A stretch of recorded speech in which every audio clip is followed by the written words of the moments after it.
28 years and still unsolved. The tragic murder of Jake Robles. Let's talk about it.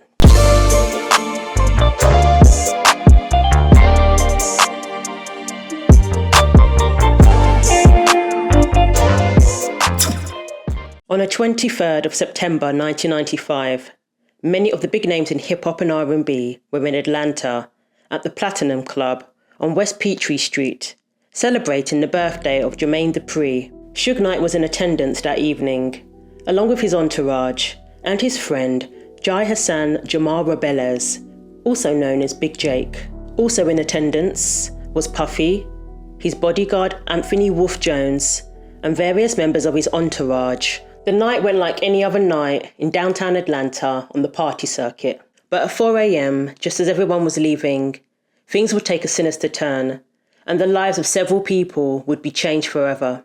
Jake ended up getting shot fatally. Until this day, his murder remains technically unsolved. Jake was a former gang member who had spent some time in prison.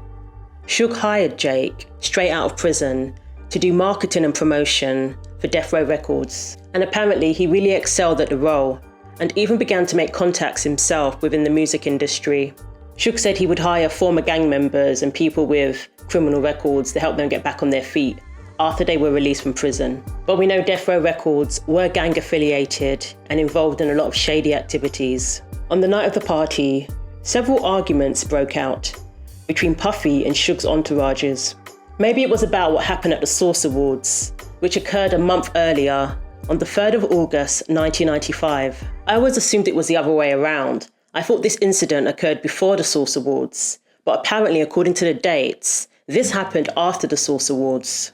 And Jermaine Dupri's birthday is on the 23rd of September, so it does check out. One of the main witnesses to the incident that night was off-duty police officer Chris Howard, who was doing security. His statement was cited in the police report, and he confirmed that the shooting occurred after a fight broke out between two camps, Puffy's and Suge's. He said there was the first flare-up that was so bad, he intervened and broke it up. Then again, there was another argument, specifically between Big Jake and Anthony Wolf Jone. And that's when Chris Howard asked Suge, Puffy, and all of their people to leave. He didn't want them to leave all at the same time, so he asked Suge and his entourage to stay behind while Puffy and his people left first. Then he proceeded to escort Puffy and his crew out of the building. He led them to the entrance and made sure they left. Then he went back inside to look for Suge and Jake to lead them out too. He said, "I told Suge, okay, coast is clear," and we walked outside and he got into the limo. His partner was just about ready to get into the limo when all of a sudden, Puffy's guys came from around the corner and one of them had a gun. I chased the guy with the gun around the corner. He handed the gun off to another guy. It was a .45. By the time I got back out front, that's when the guy took a shot at Suge's partner. He shot him 2-3 times. So Chris Howard had his weapon drawn, but he said he couldn't fire it because a crowd had gathered outside of the club. He saw the guy get into a car with Puffy's associates. I couldn't see who was driving, but all the guys who were with Puffy ran to the car when the shooting took place. Then the shooter jumped in and they drove off. So he called for backup, but by the time the police had arrived, the shooter had already escaped and the weapon was never recovered. Jake passed away in hospital 3 weeks later. A month before this, on August the 3rd at Paramount Studios, the second annual Source Awards was held, the one where Suge dissed Puffy by accusing him of being all in the videos, dancing. Suge dissed Puffy in New York on his home turf. I'd like to tell Tupac to keep his guards up. We ride with him.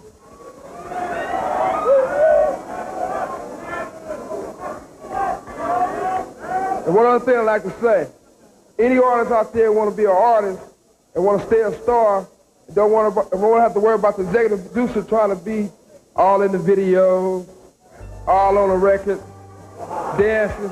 Come to Death Row. In an interview with Drink Champs, Puffy, or Diddy, implied that if he had just said the word, his people would have turned on Suge in an instant.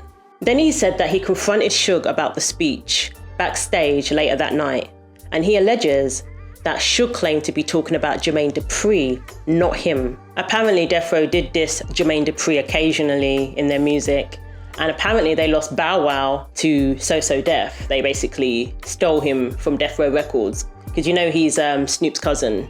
But I don't think he was talking about Jermaine Dupri. I ran up and I asked Suge if he was talking about me. He said, nah, I was talking about Jermaine Dupri. Puffy said his boys were ready to attack Suge, but Mr. Brother Love held them off, because we know how peaceful he is. At that point I was scared, because I knew the wolves that were with me. They was like real live wolves. I didn't get into music to hurt anybody. I'm from Harlem. I don't want no violence, no danger, none of that. So I put it in my head. It gave me a reason for my ego to walk away. That's the way that story goes from that night. I really couldn't believe it because homeboy, me and him were friends. Wow. Who's Suge? Yeah. He would pick me up from the airport. Wow. I've never heard this before. Yeah. I mean, we got to break some news here. He picked me up from the airport, the whole entire thing. And so it kind of had me taken back because, I spoke to them as they were there. Some said Suge made the speech because he was jealous. Death Row definitely got some competition when Bad Boy came on the scene. And that night, Bad Boy dominated the Source Awards, especially with Biggie. Like just that for instance, that Source Awards thing, that was one of the first Source Awards, and you had the two biggest labels in music coming together under this one stage. So the energy in there was incredible. But I just think our performance, Puff Daddy's energy, Puff Daddy's mind, you see Puff Daddy's mind, his energy is phenomenal. You know what I mean? And Death Row didn't have that energy.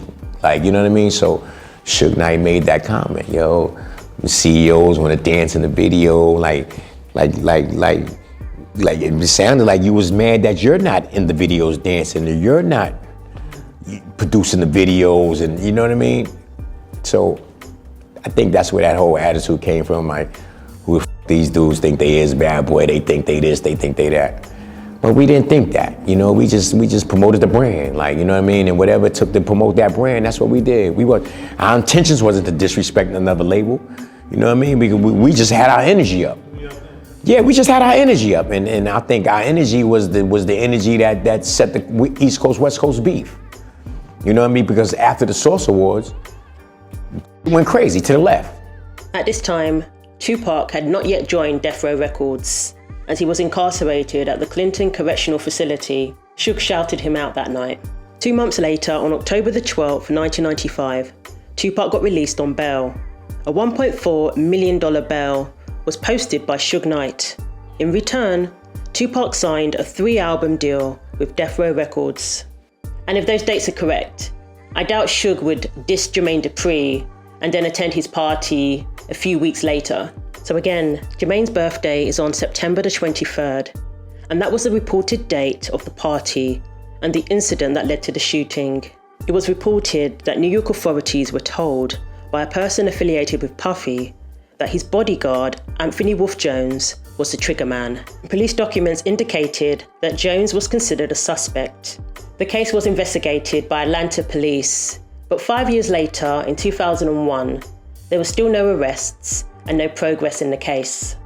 Jake's case seemed to gain publicity when Puffy had his infamous court case in 2001, where he faced prison time for weapon charges. In 1999, Sean Puffy Combs, then girlfriend Jennifer Lopez, his bodyguard Anthony, and his artist Shyne were arrested after a shooting at a New York nightclub. So apparently there was a fight in the VIP section. Someone had their drink knocked out of their hand, and Puffy had money thrown in his face disrespectfully, and soon after, shots were fired. One person who was arrested for firing shots was Matthew Allen, a prominent street dude known as Scar. Shyne ended up getting arrested on the scene, but J-Lo and Puffy, along with Anthony, fled. They jumped into his Lincoln Navigator, sped down the street, skipping several red lights. Apparently they were seen speeding down West 43rd Street, jumping several red lights, and they were eventually pulled over on the corner of West 54th Street and 8th Avenue. So the couple were caught fleeing the scene, and a gun ended up being found in the car. None of them had a license to carry. Also in the car was the driver and Anthony. So they were all arrested. Shyne had already been arrested at the club. J-Lo and Puffy, Anthony, they were arrested on site. And J-Lo was eventually released after 14 hours with no charges. 3 people were wounded during the shooting. 1 woman was shot in the face with life-changing injuries. So during the 2001 trial, Atlanta police began to look into Jake's murder again, forcing Puffy to address the matter. Puffy was represented by the late Johnny Cochran, who had also represented O.J. Simpson and Michael Jackson. Cochran said, "Mr. Coombs had absolutely nothing whatsoever to do with the incident in 1995. We do not believe that the timing of this story is coincidence, but rather part of a concerted effort by members of the law enforcement community to compromise Mr. Combs' chances to have a fair trial in his New York case." And Anthony Jones's attorney, Michael Buckner, said his client had absolutely nothing to do with the incident in 1995. And Suge Knight told Source magazine that he holds Puffy personally responsible for the killing of Jake Robles. After Tupac's death in 1996, Suge ended up back in prison for violating his probation that night in Vegas after getting into a fight with Orlando Anderson and other gang-affiliated people. He declined to be interviewed about Jake's case when it was brought back into the spotlight because he was about to be released from prison and he didn't want any trouble. He was released, but then soon after went back in again. In a heartbreaking plea to law enforcement, Jake Robles' mother said the following: "The police need to solve this murder. My baby is dead. He was my only child. This has gone on for too long." And Chris Howard, the off-duty police officer and probably one of the main witnesses, said again that he was willing to talk and give as much information as he could. It's like this: "I was standing 3 feet from the shooter and I got a real good look at him. The one who did the shooting was the ringleader of the group who was there with Puffy. If someone showed me his photo right now, I could still recognize him, no question." And the lead detective of the case, Steve Balcom, confirmed that Jake's case had been reopened and was being looked into again. He said, "We are actively investigating the case now, working in conjunction with New York City Police." So it's been 27 years and this case is technically still unsolved. And it had a knock-on effect. It led to further loss of life a couple of years later and beyond from that one incident. A lot of people think Suge's speech at the Source Awards was the catalyst for the East versus West Coast beef. But really, it could all be linked back to the killing of Jake, unless it was that speech that they were arguing about or that caused the arguments that night. And this is what led to the deaths of Tupac and Biggie Smalls. If you think about the whole incident with the chain, the death row chain, apparently that was, at the request of Puffy, and there was a $10,000 reward. So the guy got his chain snatched at the mall. There was rumors that Puffy had aligned himself with the Southside Crips. He did. And there was bounties on death row chains. Yeah. 10,000, I think? $10,000. Right. And then they saw them at Vegas. Tupac went for the guy who allegedly snatched the chain. And then obviously you're beating up a gang member, they're going to want to retaliate. So, it could all be linked. And then it's believed that Biggie lost his life because he kind of got caught in the middle between what was going on between Suge and Puffy. And, it's believed that Biggie wasn't actually the target that night. It was Puffy. And it's alleged that Suge set the whole thing up for revenge for what happened to Big Jake.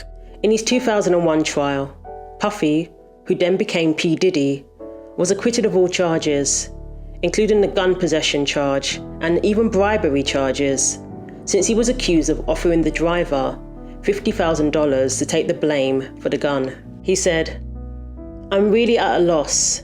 I'm very emotional. I feel blessed." Anthony Wolf Jone was also cleared, but Jamal Burrow, aka Shyne, received a 10-year prison sentence, only in his early 20s at the time. It did seem that he took the fall for everybody, and he said that Puffy's own witnesses actually hurt his case. He later admitted to firing shots, but claimed it was in self-defense, since he was trying to defend his friends, Puffy, J-Lo, and the other people who were there. Even another former bodyguard of Puffy's, Eugene Deal, alluded to Puffy setting Shyne up, saying, "Let's reminisce about how you had people on the security team find people to testify against Shyne. You're a rat." Maybe Puffy's lawyers decided it was a good strategy to target Shyne and make him look like the perpetrator. Shyne ended up spending 9 years in prison, It changed him forever, but thankfully it didn't ruin him. He's now gotten on with his life and has said that he has forgiven Puffy. On November the 11th, 2003, 2 years after his acquittal, Anthony Wolf Jone was gunned down and killed outside a nightclub in Atlanta. Anthony, along with another man, were both shot, apparently after an argument about a woman, and allegedly involving a rapper named Big Meech. Anthony was in the Atlanta area to work on some music. He had gained some publicity after his infamous trial. Anthony's shooting occurred at 4 a.m., the same time and the same city as Big Jake's shooting. If only you guys, we could see, like, foresee what those incidents was gonna transpire to. There would have been a different thought process. Thanks for watching. Share your thoughts below, I read the comments. Like and subscribe for weekly videos. And don't forget to click the bell for more.